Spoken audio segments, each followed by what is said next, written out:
Erickson Bastos apresenta O Grande Conflito, de Ellen White. Livro da editora e Casa Publicadora Brasileira. Capítulo 3. A escuridão. O apóstolo Paulo escreveu que, para o dia de Cristo chegar, virá a apostasia e, então, será revelado o homem do pecado, o filho da perdição. Este se opõe e se exalta acima de tudo o que se chama Deus ou é objeto de adoração, chegando até a sentar-se no santuário de Deus, proclamando que ele mesmo é Deus. Além disso, o mistério da iniquidade já está em ação. Segundo Tessalonicenses 2, 3, 4 e 7. Até mesmo naquela época, o apóstolo identificou erros sendo infiltrados que preparariam o caminho para o papado pouco a pouco, o mistério da iniquidade realizou sua obra de engano.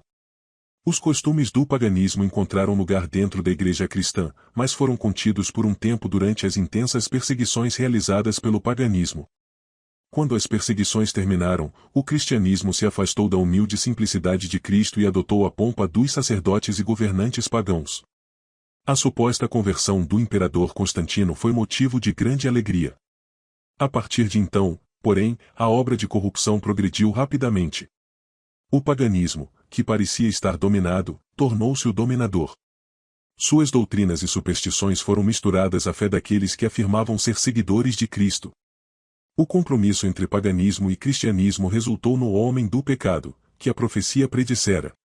Essa falsa religião é obra-prima de Satanás, um monumento a seus esforços de se assentar no trono para governar a terra de acordo com sua vontade. Uma das principais doutrinas de Roma afirma que Deus deu autoridade suprema ao Papa sobre bispos e pastores do mundo inteiro. Mais do que isso, o Papa tem sido chamado de o Senhor Deus, ou o Papa e declarado infalível. A mesma reivindicação que Satanás fez no deserto da tentação continua a ecoar por meio da Igreja de Roma e grande é o número dos que lhe rendem adoração. Mas aqueles que reverenciam a Deus enfrentam a falsa alegação do papado assim como Cristo respondeu a Satanás. Adore o Senhor, o seu Deus, e só a Ele preste culto. Lucas 4, 8. Deus nunca nomeou nenhum homem para ser chefe da igreja. A supremacia papal é contrária às Escrituras. O Papa não pode ter poder sobre a Igreja de Cristo, exceto por meio de uma reivindicação falsa. A Igreja Católica Romana acusa os protestantes de se separarem deliberadamente da Igreja verdadeira, mas foi ela que se afastou da fé de uma vez por todas confiada aos santos. Judas 3. Satanás sabia muito bem que foram as Sagradas Escrituras que capacitaram o Salvador a resistir a seus ataques. A cada investida, Cristo lhe apresentava o escudo da verdade eterna, dizendo: Está escrito.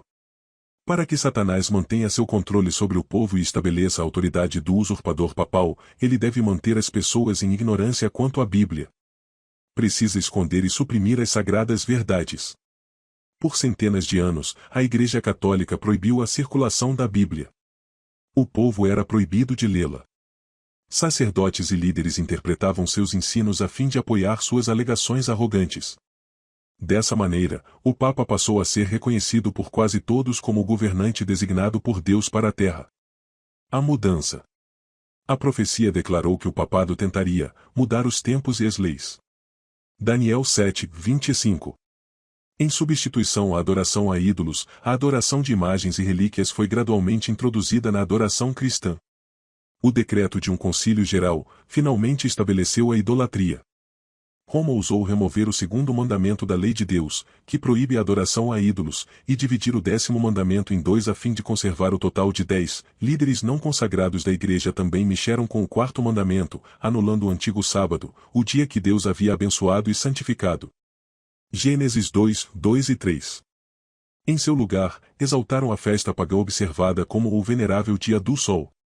Nos primeiros séculos, todos os cristãos guardavam o verdadeiro sábado, mas Satanás atuou para fazer prosperar sua vontade. A igreja transformou o domingo em uma festa em homenagem à ressurreição de Cristo. Cultos religiosos eram realizados, mas o dia era visto como um momento de recreação. Além disso, o verdadeiro sábado continuava a ser observado e considerado santo. Antes de Cristo vir à Terra, Satanás inspirara os judeus a encher o sábado de regras rigorosas, tornando-o um fardo. Aproveitando-se da falsa luz que havia lançado sobre o 7º dia, fez as pessoas o desprezarem como uma instituição judaica. Enquanto os cristãos em geral continuavam a observar o domingo como uma alegre festa, os levou a fazer do sábado um dia de tristeza e melancolia a fim de demonstrar ódio pelo judaísmo. O imperador Constantino proclamou um decreto transformando o domingo em uma festa pública em todo o Império Romano. O dia do sol era reverenciado por seus súditos pagãos e honrado pelos cristãos.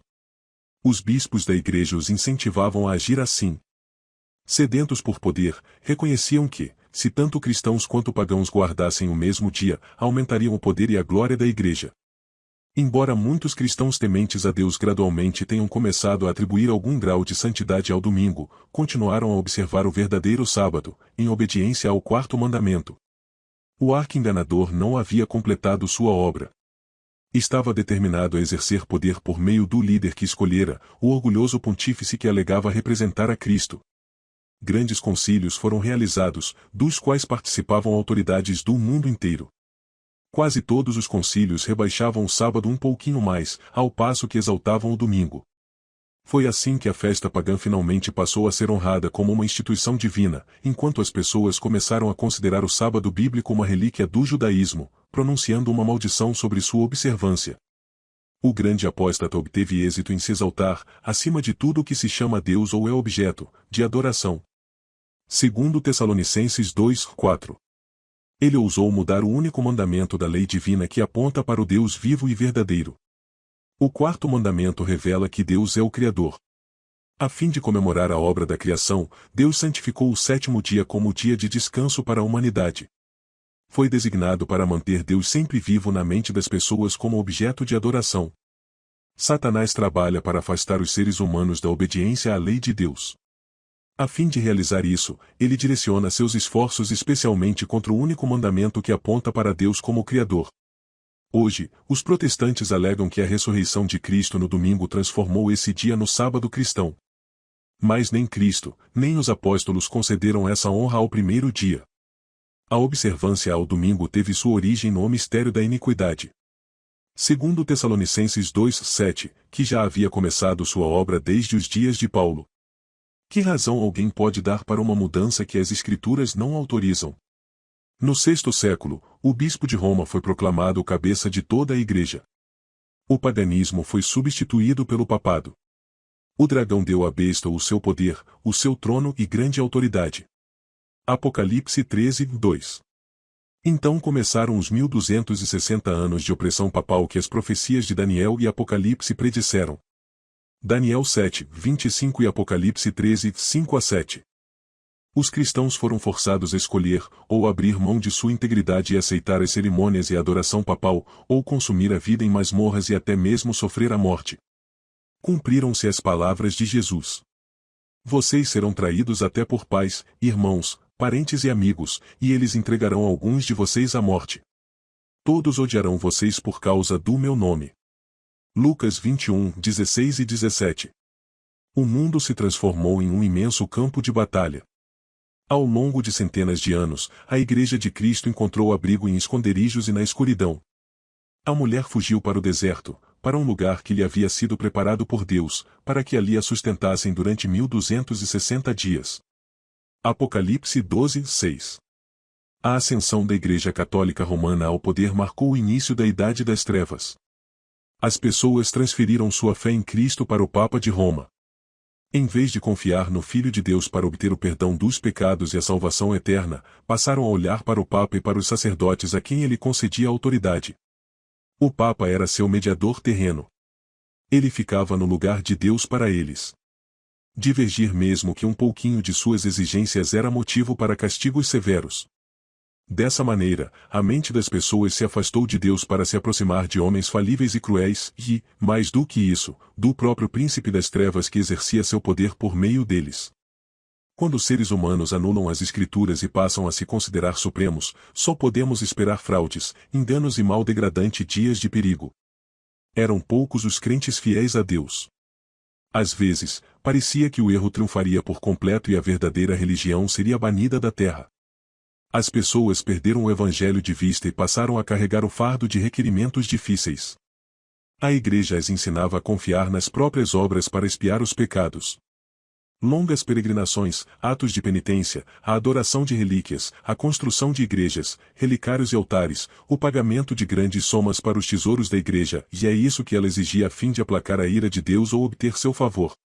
Por volta do fim do 8º século, aqueles que apoiavam o Papa afirmavam que, na era primitiva da Igreja, os bispos de Roma tinham o mesmo poder espiritual que seus sucessores afirmavam ter. Monges forjaram escritos antigos decretos de concílios dos quais ninguém nunca ouvirá falar antes foram descobertos, consolidando a supremacia do Papa desde os tempos mais remotos. Esses acontecimentos deixaram perplexos os poucos fiéis que se apoiavam no firme alicerce de Cristo. 1 Coríntios 3, 10 e 11. Cansados da luta constante contra a perseguição, fraude e todos os obstáculos que Satanás inventava, alguns que haviam sido fiéis até então desanimaram. A fim de ter paz e segurança para os próprios bens e a vida, afastaram-se do firme alicerce. Já outros não se abalaram pela oposição dos inimigos. A adoração à imagem se disseminou por toda parte. As pessoas acendiam velas em frente às imagens e oravam a elas. Os costumes mais desprovidos de sentido prevaleciam. Era como se a própria razão houvesse perdido seu poder. Se até mesmo os padres e bispos eram corruptos e amantes do prazer, não espanta que as pessoas que buscavam neles orientação tenham afundado em ignorância e vícios. No século XI, o Papa Gregório VII proclamou que a Igreja nunca havia errado, nem jamais erraria, de acordo com as Escrituras. Mas não apresentou nenhuma prova bíblica para confirmar sua alegação. O orgulhoso pontífice também afirmou ter poder para destituir imperadores. Esse promotor da infalibilidade demonstrou seu caráter tirano, no tratamento que dispensou ao imperador alemão Henrique IV. Por ter ousado desconsiderar a autoridade papal, esse monarca foi excomungado da igreja e demovido do trono. O decreto do Papa encorajava os próprios príncipes de Henrique a se rebelarem contra ele. Henrique sentiu a importância de fazer as pazes com Roma. Com a esposa e um servo fiel, atravessou os Alpes no meio do inverno a fim de se humilhar diante do Papa. Quando chegou ao castelo de Gregório, foi levado para um pátio externo. Lá, no frio rigoroso do inverno, com a cabeça descoberta e os pés descalços, aguardou a permissão do Papa para entrar em sua presença. Somente após 3 dias em jejum e confissão, o Papa lhe concedeu perdão. Mesmo assim, foi somente sob a condição de que o imperador esperaria pela permissão papal antes de assumir novamente os símbolos da realeza e exercer seu poder. Gregório sentiu-se triunfante com essa vitória. Ele enaltecia a si mesmo por acabar com o orgulho dos reis. Que forte contraste entre esse orgulhoso Papa e Cristo, que retrata a si mesmo suplicando entrada à porta do coração. Ele ensinou a seus discípulos: quem quiser tornar-se importante entre vocês deverá ser servo. Mateus 20, 26. Mesmo antes da instituição do papado, os ensinos dos filósofos pagãos já exerciam influência na igreja. Muitos ainda se apegavam às crenças da filosofia pagã e incentivavam os outros a estudá-la como forma de estender sua influência entre os pagãos. Erros graves se infiltraram na fé cristã dessa maneira. Como as ideias falsas surgem? Um dos principais ensinos falsos era a crença de que somos imortais por natureza e conscientes após a morte. Essa doutrina lançou as bases para que Roma instituísse orações aos santos e a adoração da Virgem Maria.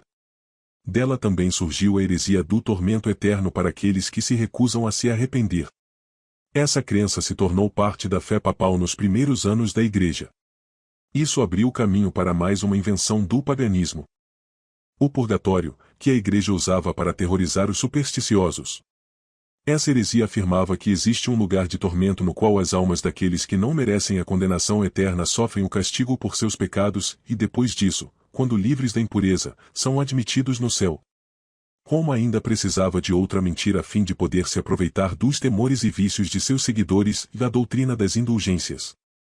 A Igreja prometia remissão completa de pecados passados, presentes e futuros a todos aqueles que se alistassem nas guerras papais para punir seus inimigos ou exterminar aqueles que ousavam negar sua supremacia espiritual.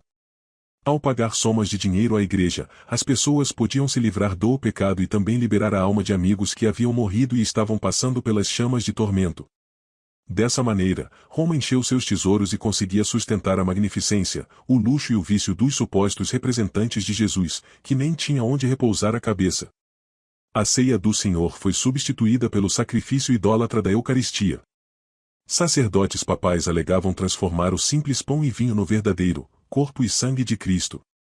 Com presunção blasfema, reivindicavam abertamente o poder criador do Deus que fez todas as coisas. Os cristãos eram compelidos a professar a fé nessa heresia que insulta o céu, ou deveriam enfrentar a morte. No século XIII a Igreja instituiu a arma mais terrível do papado, a Inquisição. Em seus concílios secretos, Satanás e seus anjos controlavam a mente de homens maus. Um anjo de Deus estava no meio deles de forma invisível, fazendo o terrível registro de seus decretos perversos, escrevendo a história de atos terríveis demais para os olhos humanos contemplarem. Babilônia, a grande, e estava embriagada com o sangue dos santos. Apocalipse 17, 5 e 6. O corpo dilacerado de milhões de mártires clama a Deus por vingança desse poder apóstata.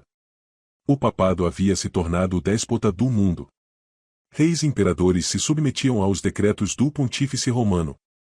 Por centenas de anos as pessoas aceitaram as doutrinas de Roma sem questionar.